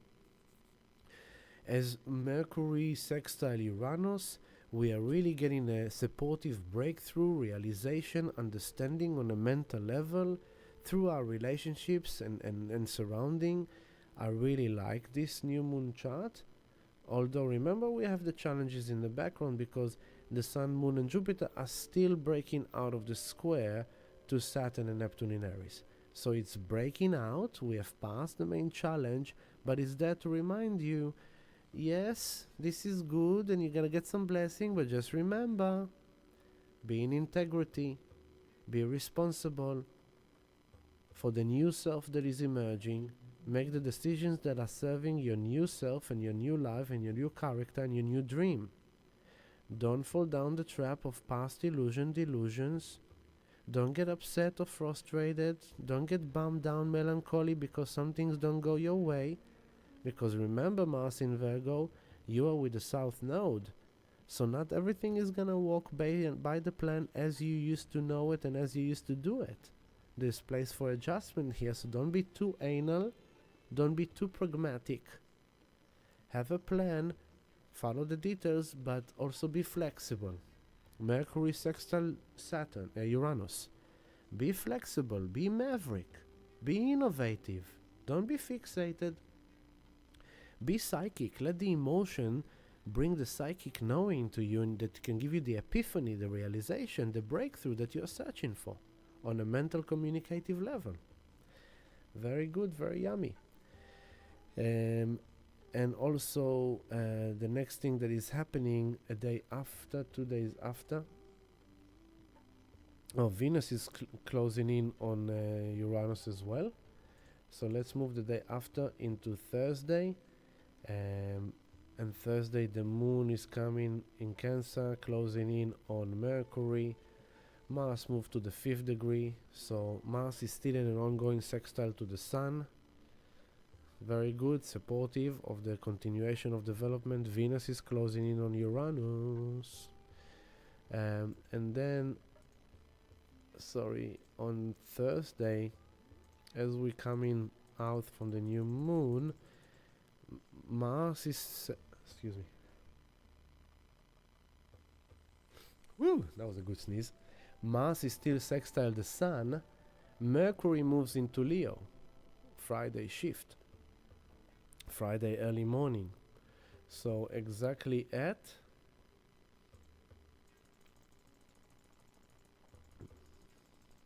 No, I need to move an hour. Okay, here we go. Mercury moves into Leo at your 8 o'clock, at your 5 o'clock. Mercury moves into Leo on Friday early morning at 5:09 a.m. And now the mental communication, local environment focus moving from the emotional into Leo. Okay. So I need to think like a lion if I want to be a lion. I need to give myself those empowering affirmations that gives me courage and bravery. I need to feed it through my mental. I need to speak of myself in a royal way. Mercury in Leo. And remember also, where is Mercury now? As Mars is sextile the Sun, as we post this new moon, as the Sun breaking out of this conjunction to Jupiter, as Venus is closing in on Uranus, Mercury moving from the end of Cancer to Leo is hitting exactly the places where Mars was opposing Pluto. So now Mercury is doing the mental catch-up understanding of the process that Mars did in the 3 oppositions to Pluto, and is coming to reprogram, create new affirmations, New intentions, new narratives, new thoughts that are more supportive of this courage, of this bravery, of this heart-centered Leo that thinks like a lion in order to feel like a lion, in order to walk like a lion and behave like a lion and live like a lion or a lioness. At the same time that Mercury is moving into Leo, there's gonna be a trigger that will force Mercury to like, stop being a scaredy cat. Step into your brave lion. What will that be? The moon is now doing the square to Chiron. So here's the moon on the 23 degrees of Cancer. And a few hours later, this is Friday, next Friday, a week from now, the moon comes to a 26 degree of Cancer to square Chiron on next Friday morning, a week from now at 10:09 a.m. and 10:15 a.m. Put it like that, a bit more. We want to be precise. Mars in Virgo. Ami, can you please be fixed on the detail? 10:21 a.m. on next Friday, Moon square Chiron as Mercury moved to Leo. So here's the emotional body. I just initiated a new moon intention in Cancer with Jupiter. This is a new me, a new way of loving me and feeling safe in me and, you know, nurturing me and caring for me and yes, and find the blessing there. And it's like, oh shit, what is this yucky feeling again? Moon square Chiron. It's like, oh, I just put in my new intention and now I'm feeling shit again. Oh. Mercury in Leo is like, hey. Walk like a lion, talk like a lion, think like a lion, you're gonna be okay. Get over this. You are bigger than your wounding. Let's heal this shit. I love you, you're amazing, I'm amazing, I love myself, I care for myself, I approve of myself, I value myself, I am thebomb.com. Oh, that feels good, that feels nice. Yeah, baby. Mercury in Leo. As Mars sextile the Sun.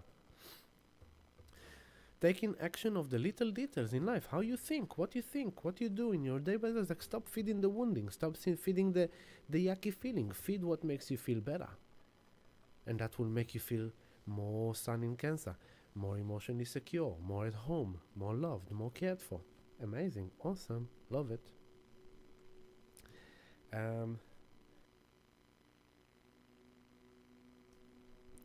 Now, the other beautiful thing about Mercury as it walks into Leo,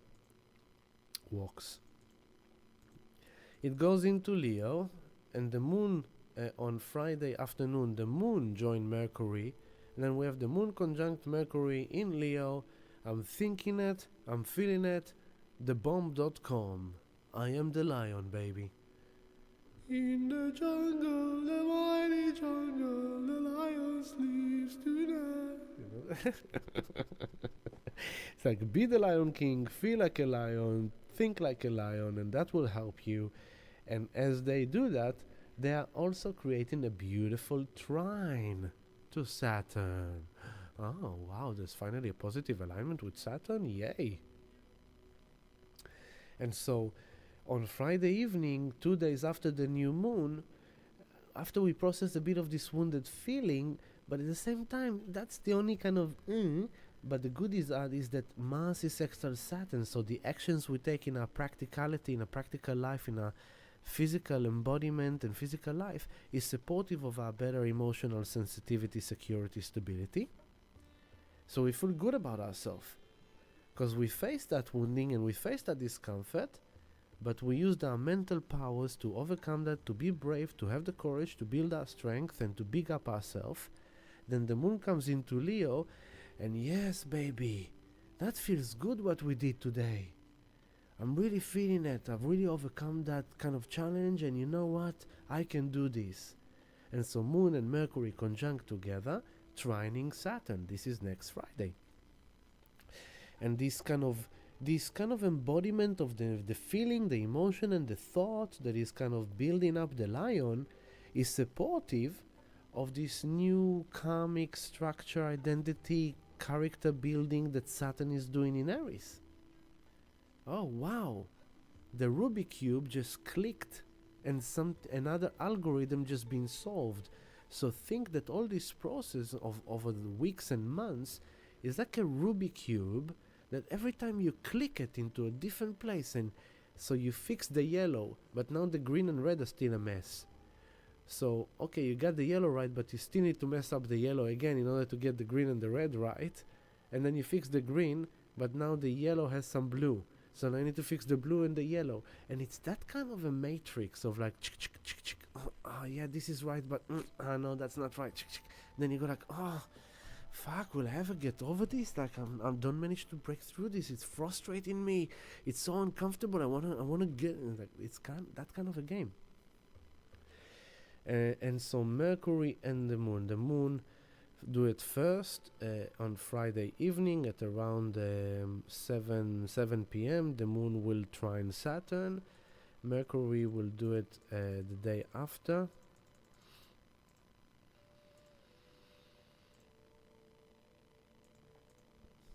There it is. On Saturday afternoon around 1:30 p.m.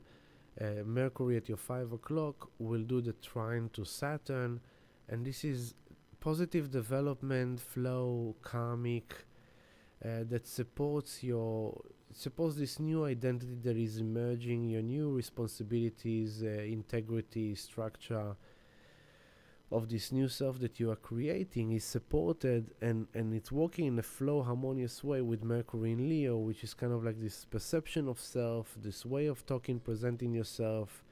Your local environment, your interactions are just feeling a bit more royal, a bit more supportive of your kind of brave Leo self. Venus is closing in on Uranus, 22 degrees, 29 degrees, very close. The Sun is still traveling with Jupiter, not that far away, so they're still kind of traveling together. What else did I put here for myself to say? Oh, yeah, I did forget that. I forgot to say that. No, I did say that actually. I did say that. So we are now on the 28th. We did the Mercury-Saturn.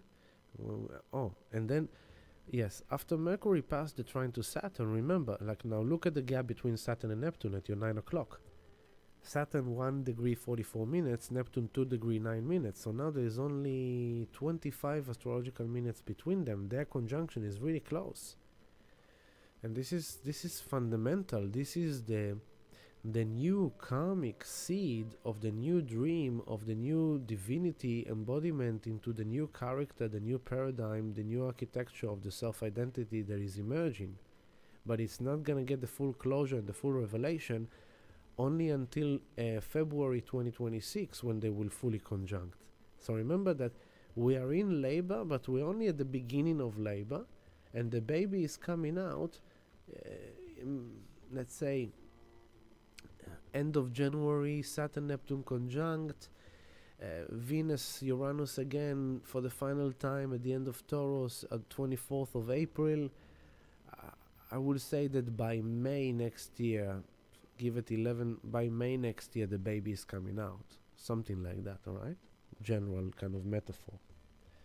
But don't worry about that. Just be present now in what's happening now. Don't worry about, what do you mean, another 11 months? No, that's life. That's a journey of life. There's always something to look for and to look ahead and to see what's coming and how we're preparing for it and what's really happening. But we don't live for that future moment.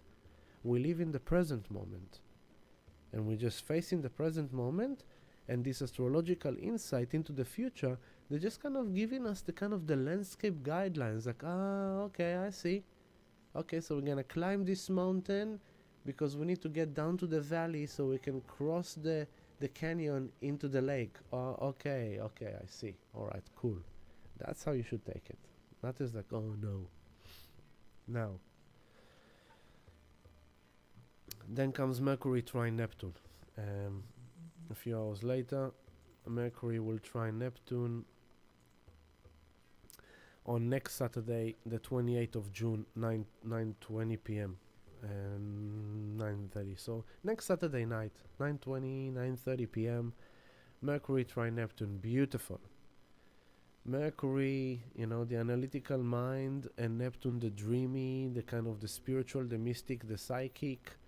And there is some kind of a beautiful, compassionate, loving, understanding conversation that is kind of very character building and supportive, if it's between you and others or if it's between you and yourself. It's interesting that at the same time that Mercury trine Neptune, the beautiful thing, there's the square between the moon in Leo to Juno in Scorpio.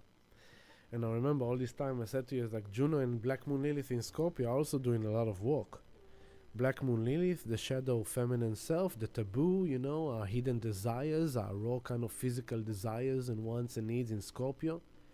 Power, sexuality, it's kind of like I really want to explore that kink, or I really want to explore that desire, I really want to embody that kind of an appeal or this kind of sex appeal, or I want to experience that kind of sexual experience, or I want to have more money, I want to be able to do this and this and that. That's kind of Black Moon Lilith, that's our raw desires. And it's dancing back and forth there with Juno, the goddess of sacred marriage and relationships in Scorpio, which means like there is a deep transformation going on in sacred relationships, in marriages, in close family members, friendships. There is real deep transformation happening. They're constantly hovering there, Juno, Black Moon Lilith in Scorpio, looking. So what is this shadow? What is this desire? What is this, What do we really want? What gives us power for real? There's a big difference between a fantasy and acting upon a fantasy. Because in a fantasy, it's safe for you to explore and imagine yourself and get arousal from some kind of a scenario you run to yourself based on your own psychology, on your own kind of attraction. But there's a big difference if you actually take it into physical reality and experience it, because in physical reality you may not feel as safe as in your fantasy. And that could actually kind of re-traumatize you more than liberate you, for example. So it's kind of like, notice these shadowy desires and kind of what do they represent, what do they show you, because ultimately they want you to reclaim your power from them, and they're there for a reason. We're not judging them, we are learning from them.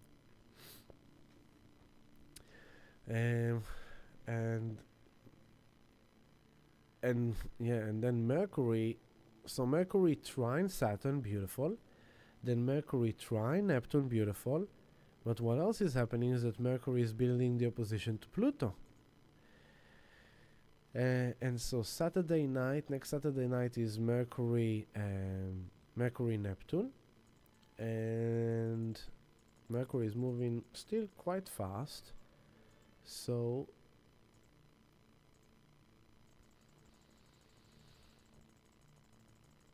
by Sunday evening, and this is the next Sunday sound healing meditation. Wow, this is good for sound healing.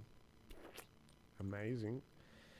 Mercury in Leo, 3 degrees at your 5 o'clock, 3 degrees 10 minutes, opposing Pluto in Aquarius retrograde, 3 degrees 10 minutes of Aquarius. The opposition is a tug of war. The mind wants to feel royal and brave and courage, but it's facing these fears of the unknown future. It's facing what the world will think about me. What would other people, Aquarius is other people in the world. But what if I'll be alienated, Pluto in Aquarius? The fear of alienation, fear of being kind of like just detached. What if by detaching myself from this community or from this guru or from these people or from this circle of friends or from this yoga studio or from this kind of like cult, what if me walking away from there because I'm feeling like I need to embody something new that is more authentic and real me? What if I'll be rejected? What if I'll be alienated? It's kind of like the creepy colors of the Leos. Like, what if I sing my song? What if people won't like it? Valid fear. Okay. So it's like Moon in Leo, Mercury in Leo. It's kind of like, hey, the mind in Leo needs to understand that you can entertain your fears as much as you want to, but at the end of the day, what's really important is not if your fear is manifested or not. By the end of the day, what's really important is that you sing your freaking song. Because what's the point dying, ending your life, knowing that you never allowed yourself to sing your song because you were too afraid of what the world and other people will think about your song. But if you sang your song, at least you can look back and say, people didn't like it, but I fucking did it my way. I did it my way, you know, like that song. So that's the kind of fear that the scaredy cat need to get over. It's like, don't be afraid. Okay, so some people will walk away. Some people won't like the new you.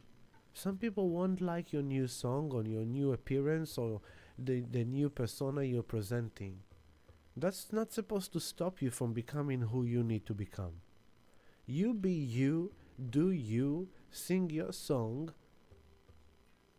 be seen as you want to be seen, and overcome this fear of how the world and other people will perceive you and think about you. It doesn't matter. It doesn't matter. From experience, I'm telling you, it doesn't freaking matter. I experienced that in my life. It doesn't matter. What really matters is the person you go to sleep with every night, and it's you. So when you put your head on the pillow, you want to know that you've been authentic to you and you've been real to you. Not other people. Who gives a shit? Who gives a shit about what other people think about who you need to be? And if you give a shit, you need to wake up and stop giving a shit.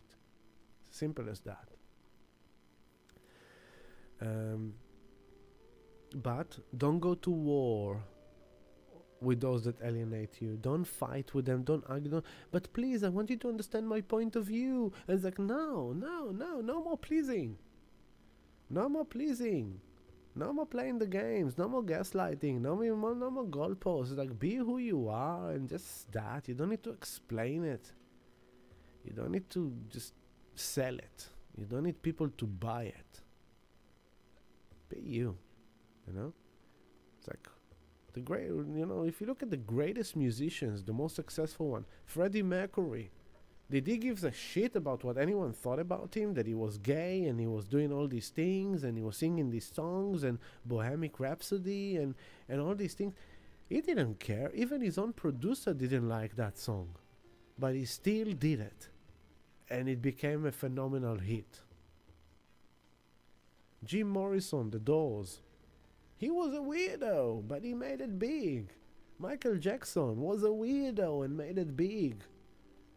Bob Marley made it big. He didn't care that he was an African Jamaican Rasta dreadlock singing reggae that nobody ever heard on before in the Western world. No, he went and sang reggae in England and created a whole reggae phenomenon. So when you look at these characters, you realize what it is to be a lion. It's kind of like, be who you are and let the world follow. And dare to be different, dare to be a new you that even you don't fully understand yet, but you allow yourself to start, embody and become and explore. And you're not going to get it all perfect. Mars in Virgo heading towards the South Node. Not everything in who you are designing now to be is going to be perfect. That's why Saturn and Neptune are going to retrograde back into Pisces. So we can let go even more. So we can surrender the past even more. Unconscious debris even more. That's coming later. So we still have a momentum forward. Use it. Use it to make changes. Because very soon we're going into deep retrogrades. And then everything slows down and goes into introspection. It's not really going to move too much forward. It's more going to be like process inwards. Which brings us to the next thing, that as soon as Mercury opposes Pluto, Venus is really close to Uranus, and that's now starting to become the focus. And we're going to go use the 30th of June, and the chart is already much quieter, as you can see. There's more like trines than squares. Lovely. Personally, I think it's lovely. Uranus is and so Uranus-Venus becomes, from next week, and Uranus-Venus becomes the highlight, because Uranus is really ending Taurus and Venus is really closing in on Taurus, on Uranus. And the moon next Wednesday, 2 weeks from, not this Wednesday, next Wednesday, the moon is coming to Libra, Mars is on 8 Virgo already. Jupiter-Saturn, as Jupiter and the Sun separating. Sun is already on 10 degrees Cancer. And Mercury also breaking out of the trines.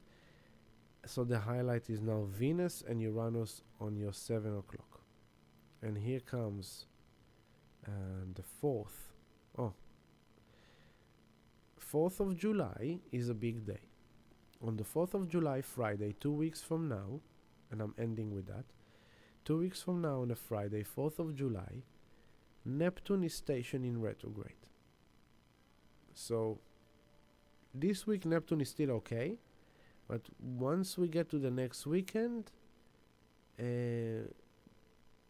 Neptune is slowing down, stationing the whole week, and 2 weeks from now, exactly on Friday, 2 weeks from now, Neptune station direct on your 9 o'clock, and Venus conjunct Uranus. Talking about weird, veil lifting, shocking, truth exposed, revealing what is real, what is not real. Oh my God, what's going on here? Is this a miracle? Is this like, so there's like a spiritual, the veil is very thin with Neptune stationing. So we are very much close to spirit, to the psyche, to the mystical. As Venus comes to the end degree of Taurus, her home, to conjunct Uranus. Just before they both moving into Gemini. And so the exact conjunction, the first out of 2 in that scenario of 3 that I told you about, is happening on Friday the 4th of July, 10:36 p.m. Breakthroughs will happen here or the other.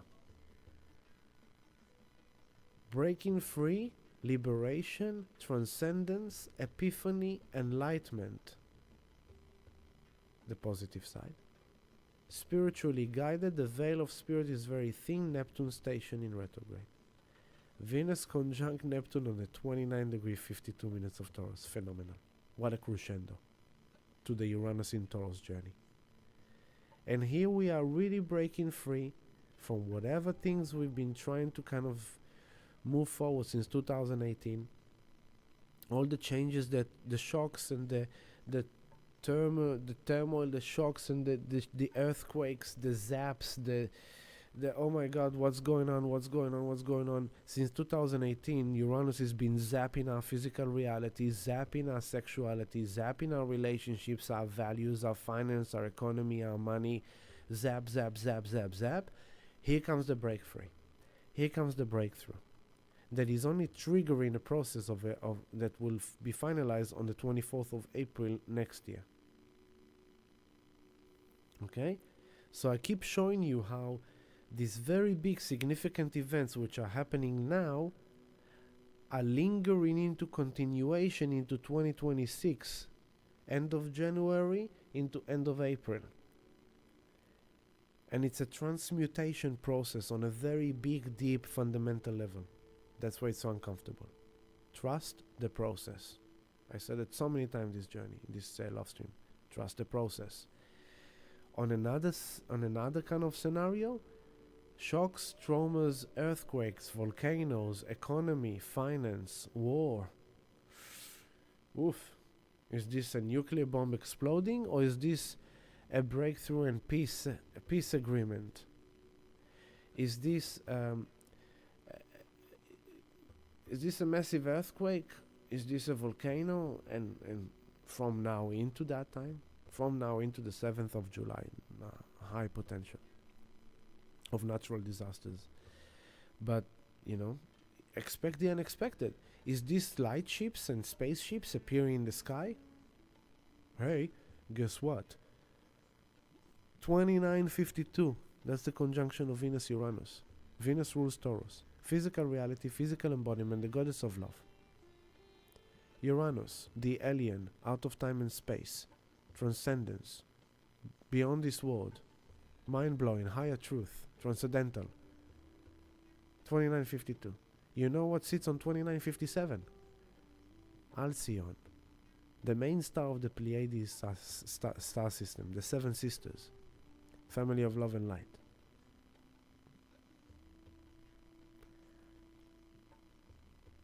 I cannot tell you what will happen because it's the expect the unexpected. But I will not be surprised if there will be some space galactic appearances, events happening at that time. I anticipate that for years, and if there will ever be a more significant time for that to happen, is in the transition between from Uranus between 29 Taurus to 0 Gemini, because that's exactly the Pleiades. And will be only the beginning of that. And so I will give a high probability from beyond this world experiences, if it's aliens, if it's information about the aliens or experiences of the aliens or spaceships or some kind of a phenomena, revelation that is galactic, that is multidimensional. That's one thing. War, nuclear energy, on a personal level, after all the process we're gonna go through until the 4th of July when this conjunction is happening, massive breakthroughs in relational patterns that, you know, because Uranus rules trauma and shock, this could be breaking free from trauma mechanism, trauma patterns of relating, of attracting, that maybe until now you were magnetizing and attracting partners or lovers that were trauma bonding or re-triggering, reoccurring, similar kind of concept, different people but re-triggering similar dynamic of trauma that is based on trauma programming from past hurts in relationships. And maybe this is the revelation, the breakthrough of suddenly something shifting and you're realizing something, you're having an epiphany that transcends your love life, transcends your perception of love, transcends your values, and you're having this enlightenment about it. This is very much could be that. So there's a lot of good, amazing, positive potentials in this. It's very epic conjunction. But the fact that it's happening twice now and then again in 24 of April 26, this is the seeding event that will go through the opposition in December when Venus will be in Scorpio opposing Uranus retrograde, and then will be fully stamped on the 24th of April 26. So I'm really looking forward to what this will bring. This is one of the most, with all the challenges, I am the most intrigued by Venus conjunct Uranus and then both of them moving into Cancer, into Gemini.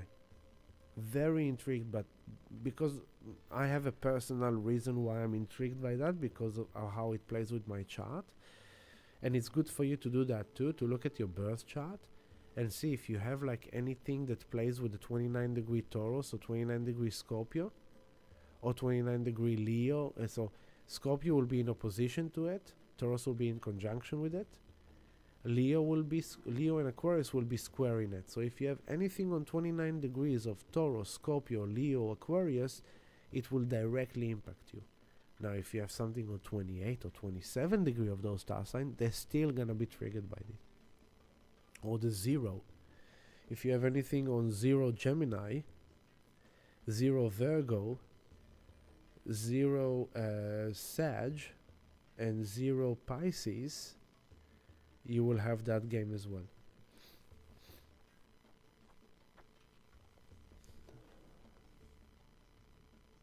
And Neptune is stationing. Remember, so it's very mystical, very spiritual. There's something beyond this world, mystical, spiritual, psychic, transcendental enlightenment, epiphany, breakthrough that is happening on Friday the 4th of July, which is also American Independence Day. Huh? Interesting. Let's see. But remember, that's the good thing. The bad thing could easily be some kind of a disaster, natural disaster, a nuclear bomb exploding, something that could be bad as well. But let's hope for the good. We don't know what to expect. We have to see. We have to wait and see. And then, you know, Saturday, the 5th of July, Venus moves into Gemini. Neptune is stationed in retrograde still. And then on the 7th of July, Uranus moves into Gemini. And that's an epic change, epic new frequency. And that's happening just before the new moon, the full moon. So I aim to come at you and to talk about the full moon and Uranus moving into Gemini next time, because this will be too much for now. It's also 10 past 10, so it's time to end this love stream. So yeah, thank you all so much for being here with me. And where is my chat? Where is my chat? Chat, where are you? There you are. Simone praying. Sasha, comment ça va, mon ami? Hey, you're in Paris. Be good, Sasha. I love you, brother. Send love to the family. And so yeah, thank you all, family, so much for your love and for being here with me tonight. Do me a favor, press like on this movie. Share it with your friends and family, and you know, have some fun and trust the process. It's not comfortable time, not supposed to be comfortable, but trust the process and we can get through this. So happy new moon in Cancer. Join me for sound healing on Sunday 5 p.m. for the solstice and for everything I mentioned. On Wednesday, right on the new moon in Cancer, conjunct Jupiter, Wednesday at 7 p.m. And if you need healing sessions, come and see me. And yeah, be good. Trust the process. I'm wishing you peace, joy, love, happiness. And we're gonna finish with the freedom fighters again. You know, that's it. Love you, family. Thank you all. Bye.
Jai